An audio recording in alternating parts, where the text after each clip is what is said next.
আমৰা বৰ্তমানে উপস্থিত ধুবড়ী জেলাৰ আটানী ৰাজচক্ৰ অন্তৰ্গত আটানী যি কৃষক আছে এই কৃষকৰ খেতি পথাৰত ইয়াতে আহি লগ পাইছোঁ মই কৃষক মুক্তি সংগ্ৰাম সমিতিৰ জিলা সমিতিৰ সভাপতি নাজিমুল হকক। তেখেতৰ পৰা মই কৃষকৰ যি খেতিয়ক যি ইৰিধান খেতি কৰিব ইতিমধ্যে দেখিবলৈ যোজা কৰিছে কৃষকসকলে, এই ক্ষেত্ৰত মই অলপ মন্তব্য ল'বলৈ চেষ্টা কৰিম।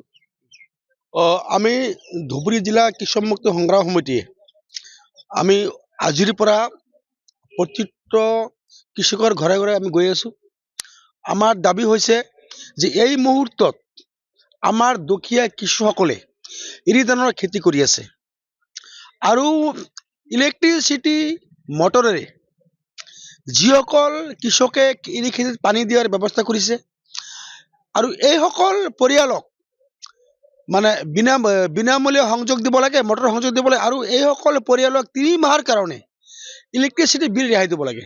কাৰণ আমি জানো যে কৃষকৰ যি অৱস্থা, আজি যি কৃষকৰ যি ইকনমিক অৱস্থা, গতিকে যদি চৰকাৰে এইসকল খেতিয়কক যিসকল খেতিয়কে ইলেক্ট্ৰিচিটি মটৰেৰে এই ক্ষেত্ৰত পানী দি আছে, এইসকল খেতিয়কক 3 মাহৰ কাৰণে ইলেক্ট্ৰিচিটি বিল ফ্ৰী হৈ কৰি দিব লাগে। কাৰণ কৃষক জীয়াই থাকিলেহে দেশ জীয়াই থাকিব। কৃষকৰ যি অৱস্থা, গতিকে কৃষি ক্ষেত্ৰত চৰকাৰে গুৰুত্ব আৰোপ কৰা অতি প্ৰয়োজন। গতিকে আমি ধুবুৰী জিলাৰ যিমান কৃষকে এইবাৰ এই ক্ষেত্ৰৰ মটৰেৰে এই খেতি কৰি আছে, সেইসকল কৃষকক 3 মাহৰ কাৰণে ইলেক্ট্ৰিচিটি বিল ৰেহাই কৰি দিব লাগে আৰু তেওঁলোকে বিনামূলীয়াকৈ মটৰৰ সংযোগ দিব লাগে।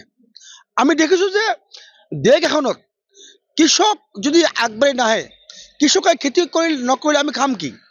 গতিকে আমি চৰকাৰক দাবী জনাইছোঁ এইখিনিয়ে যে এই 3 মাহ কমচে কম 3 মাহ সময়কাল এই কৃষকক ৰেহাই দিব লাগে। তেওঁলোকে যদি তেওঁলোকক 3 মাহৰ কাৰণে ইলেক্ট্ৰিচিটি বিল কাৰেণ্টৰ বিল ৰেহাই দিয়া হয়, তেনেহ'লে তেওঁলোকে নিশ্চয় ভালকৈ এই 3 মাহ খেতি কৰিব পাৰিব।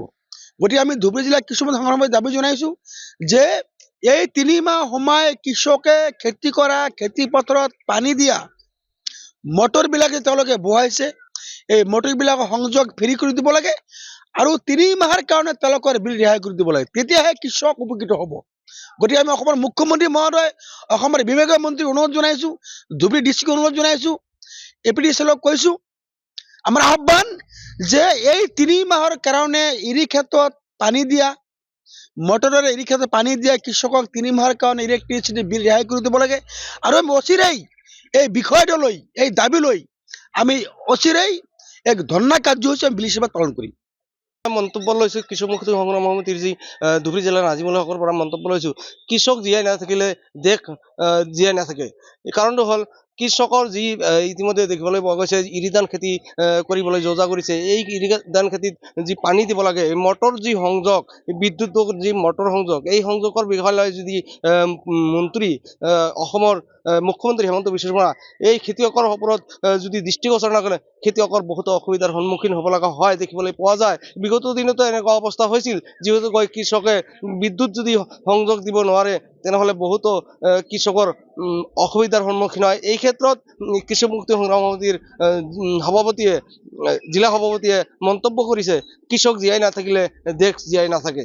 যিকোনো খবৰৰ বাবে যোগাযোগ কৰক 7099017330 লগতে 7099017110 নম্বৰত।